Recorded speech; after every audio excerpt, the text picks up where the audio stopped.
नमस्कार किसान भाइयों, मैं हूँ जितेंद्र राजपूत। कृषि एकता मंच है मेरे यूट्यूब चैनल पे आपका स्वागत है। तो किसान भाइयों, हर बार की तरह आज केले के ही प्लॉट पे आया हूँ और आज का जो भी विषय है वो काफ़ी महत्वपूर्ण है। जिन किसान भाइयों ने प्लांटेशन लेट किया है, जो हर साल मिनिमम अगस्त सितंबर में केला बोते हैं, जो लेट सोइंग करते हैं, तो उन किसान भाइयों के लिए यह वीडियो काफ़ी महत्वपूर्ण है। तो किसान मित्रों, जैसे कि आज संपूर्ण जगहों पे ठंड का असर बना हुआ है और इसी के हिसाब से आपको अगर समझ लीजिए कि आप थर्ड कोटा, अगर कोई किसान भाई अगर तीसरा कोटा खातर का जो बेसल डोज हम बोलते हैं, अगर वह कर रहे हैं तो उन्हीं के लिए काफ़ी महत्वपूर्ण है यह वीडियो। और आप चैनल पे अगर नए हो तो चैनल को पहले सब्सक्राइब जरूर कर ले, बेल आइकन को जरूर प्रेस कीजिए। तो किसान मित्रों, आप जो देख सकते हो कि सभी जगहों पे ठंड का काफ़ी असर है। आप देख सकते हो अभी भी यहाँ पे ओस गिरा हुआ है और ठंड के हिसाब से आपको खातर का मैनेजमेंट करना काफ़ी ज़रूरी होता है, क्योंकि बहुत से बार ऐसा होता है कि हम काफ़ी सारा खाद देने के बावजूद भी पौधा में जो मूवमेंट हमें दिखना चाहिए वो मूवमेंट उस तरीके से हमें दिख नहीं पाता है। और क्योंकि ठंड के मौसम में खादों का जो मैनेजमेंट होता है वो काफ़ी महत्वपूर्ण होता है, क्योंकि जिस तरीके से जड़ें, क्योंकि टोटली रूप से ठंड के मौसम में जैसे कि रात को जो टेम्परेचर होता है काफ़ी लो हो जाता है। मिनिमम अगर समझ लीजिए कि 10 डिग्री के नीचे अगर रात का टेम्परेचर आपका निकल जाता है तो काफ़ी सारी दिक्कतों का सामना आपके केला पौधों को करना होता है, क्योंकि टोटल तरीके से जो ज़मीन, जो भू सृष्टि होती है, टोटल तरीके से एक ठंडी पड़ जाती है। और इसी के हिसाब से जो गर्मी हमें चाहिए, जैसे कि क्लाइमेट, केले पौधे को जो गर्मी, यानी जैसे कि गर्मी वाला पौधा है ये, उष्ण तापमान इसे चाहिए होता है। तो उसमें जैसे कि न्यूनतम 17 डिग्री सेल्सियस से लेके आप उसका जो टेम्परेचर है और तो लास्ट 40 से 42 तक में उसका डेवलपमेंट ज़्यादा अच्छी तरीके से होता है। और जो आप खाद देते हो वो खादों का भी मूवमेंट अच्छी तरीके से होता है और वो अच्छी तरीके से उसे डाइजेस्ट भी करता है। तो किसान मित्रों, ये जो ठंड का मौसम बना हुआ है, इसी के हिसाब से आपको, जैसे कि आपको उसकी जो रूटें होती है ठंड में आपको अच्छी तरीके से चलाना भी है। उसमें आपको गर्मी भी उसे ज़मीन में से आपको एक गर्मी का मौसम भी बनाना है। इसी के हिसाब से आपको थर्ड का, जैसे कि जो आंतरिक गतिविधियां है, जैसे उसका सेल जो होते हैं, क्योंकि इसमें ये पूरा सेल, जैसे कि पानी का प्रमाण ये केला के पौधे में ज़्यादा होता है, क्योंकि जो सेल जो होती है पौधे के अंदर, वो सेल का डेवलपमेंट होना काफ़ी ज़रूरी होता है, क्योंकि इसमें कोई थड़ नहीं होता है, कोई स्टेम नहीं होता है। तो ये पत्तों से अपने ऊपर एक कवर करते जाता है, उसका ही वो अपने आप में स्टेम बना लेता है, कि उसमें कोई खोड़ नाम की कोई चीज़ नहीं होती है। तो किसान मित्रों, तो इसी के हिसाब से आपको जो मैनेजमेंट आपको करना है, बैलेंस न्यूट्रिशन मैनेजमेंट के हिसाब से आपको जो भी डोज करना है वो काफ़ी आपको कंडीशन देख के करना है। तो किसान भाइयों, आप जब भी बेसल डोज करोगे, जब भी आप बेसल डोज करते हो, तो वह बेसल डोज में आपको, जैसे कि समझ लीजिए अभी यहाँ पे बेसल डोज होने जाने वाला है, होगा, तो हम यहाँ पे करेंगे। जो हम थर्ड अब जो कोटा करने वाले हैं, तो यहाँ पे होगा, देख सकते हो आप, यहाँ पे निक जैसा है। तो इसमें हम लंबा पट्टा करके यहाँ पे वो खाद का बेसल डोज करेंगे, जिसमें, तो किसान भाइयों, जिसमें खाद के बेसल डोज में आपको लेना है तीसरा कोटा है, तो आप मिनिमम 75 kg आप DAP ले सकते हो। आपने 50 kg लिया तो भी चलेगा, कोई बात नहीं। 75 kg आपको सबसे अच्छा हेवी में हेवी डोज अगर करना हो तो आप 75 kg DAP ले सकते हो। उसमें आपको 75 kg आप पोटास ले सकते हैं। इसी के साथ में आप ammonium sulphate 30 kg, urea 30 kg, उसी के साथ में आपको आप दानेदार अगर सल्फर लेते हो तो उसे आपको मिनिमम 7 से 8 kg लेना है। अगर आप ग्रैनुल फॉर्म में 90% वाला अगर आप सल्फर लेते हो तो आप उसे मिनिमम 3 से 4 kg आपको लेना है। 3 से 4 kg आपको सल्फर लेना है, क्योंकि सल्फर आप लोगे तो ठंड में काफ़ी अच्छा रिजल्ट उसका आता है और गर्मी भी रखेगा। क्योंकि आपको एक यह जो मैंने आपको बात किया पहले ही कि आपको ठंड के मौसम में जो आप खाद का बेसल डोज करने वाले हो, अगर थर्ड करो या सेकंड करो तो आपको इस तरीके से ही करना है। और उसी के साथ में आपको माइक्रोन्यूटन ले लेना है, 10 kg आपको माइक्रोन्यूटन लेना है। उसी के साथ आपको ठंड के मौसम में एक अच्छा इम्प्रूवमेंट, थर्ड का ग्रोथ अच्छे तरीके से आपको क्वालिटी आपको बनाना है। तो आप उसी में आप ओरा पावर 25 kg का आप इसमें इसे डोज में इंक्लूड कर सकते हो। ओरा पावर अथवा आप ORP 9 10 kg का भी आप इसमें ऐड कर सकते हो। और पूर्ण यह खाद को आपको मिला देना है।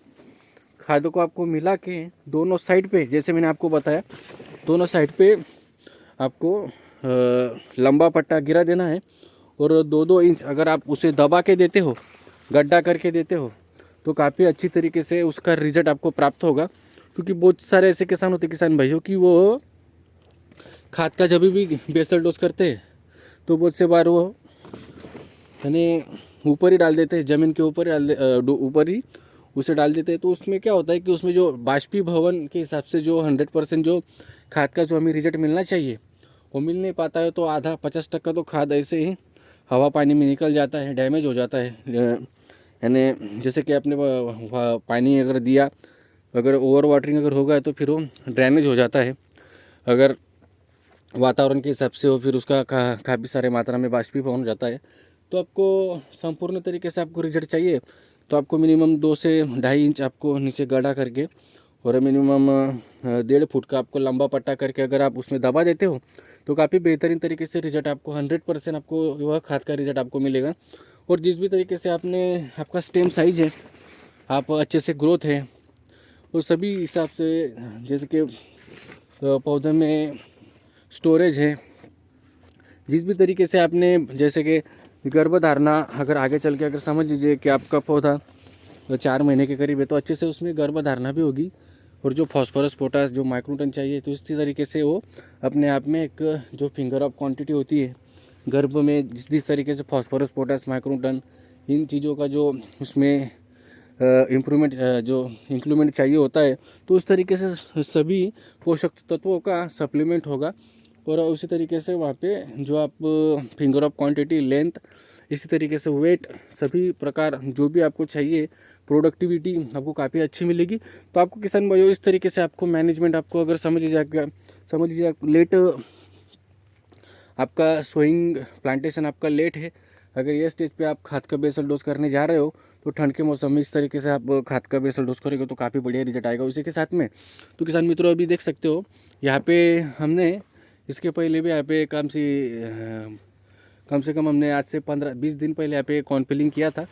तो देख सकते हो आप काफ़ी अच्छी तरीके से यहाँ पे ऊपर का पत्ते भी काफ़ी अच्छी तरीके से निकल रहे हैं। और वापस से किसान भाइयों अभी जो क्लाइमेट काफ़ी कॉम्प्लिकेटेड बना हुआ है, ठंड का मौसम बढ़ भी रहा है, घट भी रहा है, तो इसके हिसाब से क्या होता है कि पौधा काफ़ी मात्रा में वो जो स्ट्रेस बोलते हैं हम, ट्रेस में यानी अबायोटिक स्ट्रेस में जाने की संभावना ज़्यादा है। तो आपको उसमें आपको जो पौधे को तान में से अगर निकालना हो, स्ट्रेस में से निकालना हो, तो आप कॉर्न पिलिंग का यहाँ पे प्रयोग कर सकते हो कि जो वह कॉर्न पिलिंग करने के बाद में यहाँ का जो गैप रहेगा वो काफ़ी अच्छी तरीके से चलेगा। ये जो गैप होता है यहाँ पे वो काफ़ी ज़बरदस्त तरीके से चलेगा। और वह इसके लिए आप 200 लीटर का पानी में 1 लीटर ट्रॉफी, 4 गन, प्रोसिल ट्यूब 1 और जिलेटेड जिंक आप ले सकते हो 250 ग्राम के हिसाब से। और यहाँ पे आपको पोंगा भरनी है, आपको यहाँ पे कर देना है, यहाँ पे ऊपर से ड्रिंचिंग कर देना है। तो इसका रिजल्ट काफ़ी बेहतरीन तरीके से आपको मिलेगा। अगर समझ लीजिए आपके वहाँ पे सिकाटोका का असर अगर ज़्यादा हो तो आप मिनिमम सिकाटोका के लिए टिल्ट और 20 ml टिल्ट और साफ आप 20 ग्राम मिक्स करके आप दोनों का स्प्रे कर सकते हो। काफ़ी बढ़िया सा रिजल्ट आपको आएगा। अगर आपने बायोस्टिन पाउडर लिया 25 ml तो भी चलेगा, स्टेप्टोसाइक्लिन साथ में आपको मिलाना है। उसी के साथ में अगर हेवी स्प्रे आप करना हो तो आप नेटिव का भी स्प्रे कर सकते हो।